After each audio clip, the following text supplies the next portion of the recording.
Good morning बच्चों मैंने आपको भाषा एवं व्याकरण, वर्ण विचार और शब्द विचार, ग्रामर के ये 3 चैप्टर पढ़ा दिए हैं। शायद आपको समझ में आ गया होगा और सबका आपने प्रश्नों के उत्तर भी लिख लिए होंगे। अगर आपने नहीं लिखा है तो कृपया उसको लिखने का काम शुरू कर दीजिएगा।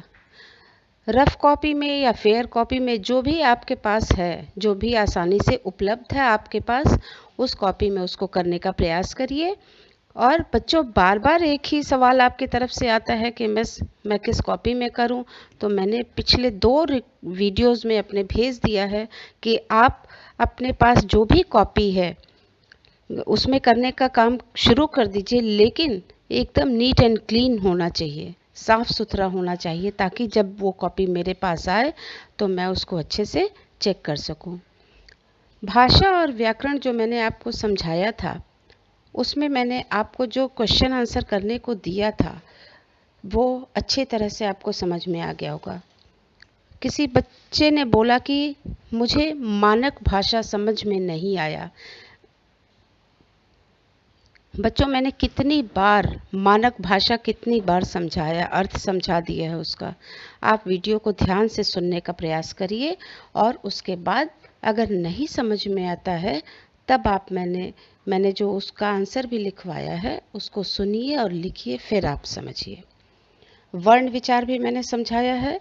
वर्ण विचार किसे कहते हैं, वर्ण विचार वर्ण के कितने भेद होते हैं, स्पर्श व्यंजन किसे कहते हैं, उस और बाकी सब कुछ मैंने उसमें भी आपको समझा दिया है। वर्तनी का परिभाषा भी मैंने आपको समझाया है। उसके बाद शब्द विचार आते हैं। शब्द विचार में भी शब्दों के भेद कितने होते हैं, 4 प्रकार के होते हैं। सबके अर्थ मैंने समझाए हैं, उम्मीद के साथ कि आपको समझ में आ गया होगा। मैंने आपको मंजरी का जो पाठ पढ़ाया था, मंजरी का 4 पोयम मैंने पढ़ाया है आपको, और 3 कहानियाँ पढ़ाई हैं। 4 पोयम जो मैंने पढ़ाया है, वीणा वादिनी वर्दे, पेड़ों के संग बढ़ना सीखो, बिहारी के दोहे और धानों का गीत। ये चारों पोयम का अर्थ आप लिख लीजिएगा। मैंने जो पोयम समझाया है, जो अर्थ बताया है, वीडियो को रोक रोक के आप चाहें तो लिख सकते हैं। उस पोयम को मैंने आपके लिए सुलभ हो सके इसलिए उस पोयम को भी मैंने लिख दिया है। वो पोयम आप अपने कॉपी में उतार लीजिएगा, फर्स्ट पेज पे उतार लीजिएगा, अच्छे से डेकोरेट कर लीजिएगा उसको, और उसके बाद उस पोयम का अर्थ लिखिएगा। संदर्भ मैंने लिखने का तरीका बताया था आपको। संदर्भ 7th क्लास में भी आपने लिखा होगा। तो संदर्भ एक जैसे लिखा जाता है, बस राइटर बदल जाते हैं उसमें। लेकिन प्रसंग जो है, हर कविता का प्रसंग अलग होता है, उसके भाव के अनुसार होता है, तो हर कविता का प्रसंग अलग अलग होता है। अब जैसे वीणा वादिनी वर्दे, इस जो ये वंदना है, सरस्वती माँ की वंदना है, इसका प्रसंग ये होगा कि इसमें कवि ने, सूर्यकांत त्रिपाठी निराला जी की वंदना है ये, इसमें कवि ने वीणा पाड़ी सरस्वती की आराधना करते हुए इस संसार से अज्ञानता को दूर करने और नव चेतना का प्रकाश फैलाने की कामना की है। उसके बाद आपका आता है पेड़ों के संग बढ़ना सीखो।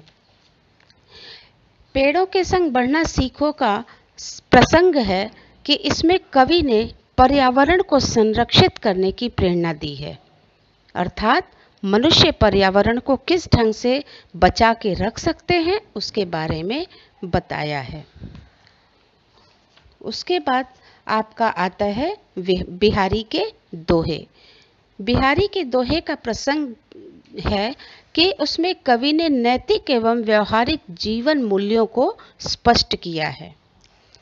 उसके बाद आपने पढ़ा है धानों के गीत। धानों के गीत का प्रसंग है कि इस गीत में किसान की तान में सुर मिलाकर धान, चांदनी एवं गांव के विश्वास को कवि ने बहुत ही सरलता से प्रस्तुत किया है और ग्रामीण परिवेश के अंतर्गत किसान के स्वर में बादल का स्वागत किया है। तो बच्चों, ये चारों कविताओं का प्रसंग आपको समझ में आ गया होगा, और संदर्भ चूंकि एक ही होता है तो मैं धानों के गीत के लिए संदर्भ बता रही हूँ। यही संदर्भ हर पोयम में, चाहे वो वंदना हो चाहे आपका कविता हो, सब में लिखा जाएगा, लेकिन केवल पाठ का नाम और कवि का नाम बदल जाएगा।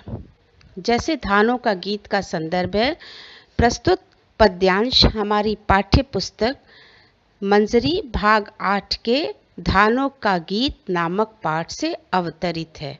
इसके रचयिता केदारनाथ सिंह हैं। तो ये प्रसंग हो गया। अब आपको मंजरी का भी पूरा चैप्टर समझ में आ गया होगा। मैंने जो आपको कहानी काकी, सच्ची वीरता और ये चैप्टर पढ़ाया है, इस चैप्टर का भी अर्थ आपको समझ में आया होगा। इसके प्रश्नों का और उत्तर मैंने, और अपराजिता भी पढ़ाया है, तो इसके प्रश्नों के साथ साथ मैंने उस उत्तर भी दिए हैं। प्रश्नों को मैंने एक बार बोला भी है आपको, तो आप उसको करने का प्रयास करिएगा और साफ सुथरा काम करके रखिएगा। तो उम्मीद है अब तो कोई डाउट नहीं रहा होगा आपको, और आगे मैं आपको महान व्यक्तित्व के पाठ पढ़ाऊंगी। उस महान व्यक्तित्व की कहानियाँ भी समझाते हुए मैं उसके प्रश्नों को दूंगी, और उसके साथ मैं PDF दे दूंगी अपनी वीडियोस के साथ, आप उसको ध्यान से देखिएगा। तो बच्चों, हमने आपको आज का जो होमवर्क दिया है, असाइनमेंट दिया है, वो ये है कि आपके पास पिछले साल की किताबें होंगी, उसमें से पर्यायवाची शब्द कुछ और कुछ विलोम शब्द के अर्थ लिखने को मैंने आपको दिया है, और निबंध विद्यार्थी जीवन पर। पर्यायवाची और विलोम तो आप लिख सकते हैं, और आराम से किसी भी किताब में आपके पास पुरानी किताबें होंगी, उसमें पर्यायवाची और विलोम का अर्थ मिल जाएगा।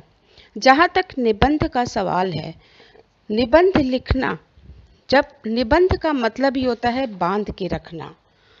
हम जिसे बांध के, जो भी हम लेख लिखते हैं उसे बांध के रखें, उसे ही हम निबंध कहते हैं। अब जो निबंध होता है उसका जो शाब्दिक अर्थ बताया गया है कि नियमों से बंधा हुआ, अर्थात हम किसी भी लेख को, किसी भी विषय पर अपने विचार को जब हम प्रस्तुत करते हैं तो उसको एक सूत्र में बांध कर हम उसकी रचना करते हैं, वही निबंध कहलाता है। तो जब आप निबंध लिखेंगे तो मैंने आपको उसका एक टॉपिक दिया है, विद्यार्थी जीवन, जो आपके लिए बहुत ज़्यादा ज़रूरी है।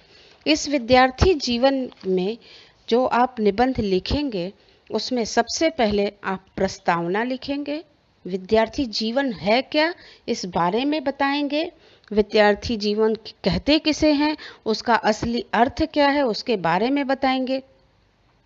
फिर दूसरा हेडिंग डालेंगे, विद्यार्थी जीवन का महत्व। विद्यार्थी जीवन का हमारे जीवन में क्या महत्व है। विद्यार्थी तो हर बच्चा होता है, चाहे वो बूढ़ा हो जाए, पढ़ा लिखा है, तो उसका अपना एक विद्यार्थी जीवन होता है। तो हमारे जीवन में विद्यार्थी होने के समय उसका महत्व क्या है, किस किस प्रकार से हम चीज़ों को समझते हैं, वो विद्यार्थी जीवन का महत्व कहलाता है। तीसरा टॉपिक है विद्यार्थी जीवन से लाभ। अब हम विद्यार्थी जीवन में जब रहते हैं उससे हमको क्या क्या लाभ मिलता है, हमारे लिए उसके रास्ते कितने आसान होते हैं और कितने कठिन होते हैं, ये सब कुछ आप उससे हमको बताएंगे। जब भी ऐसा कहा जाता है कि विद्या अर्जित करने वाला, अर्थात विद्या की चाह रखने वाला जब विनम्रता धारण करता है तो उसका रास्ता बहुत ज़्यादा आसान हो जाता है, और जब विनम्र भाव से वो अपने गुरु के पास जाता है तो गुरु उसे ज्ञान देता है, और फिर उसे तमाम तरह के ज्ञान अर्जित होते हैं, सामाजिक ज्ञान, नैतिक ज्ञान, अनेकों प्रकार के ज्ञान जब वो अर्जित कर लेता है तो उसके जीवन में, उससे पूरे संपूर्ण जीवन में लाभ प्राप्त होता है। उसे ही विद्यार्थी जीवन से हम लाभ मानते हैं, और हम विद्यार्थी जीवन में रहते हुए जिस लाभ को अर्जित करते हैं वो ताउम्र हमारे जीवन में उसका असर पड़ता है। तो उसके बाद आखिरी जो टॉपिक है वो आता है उपसंहार।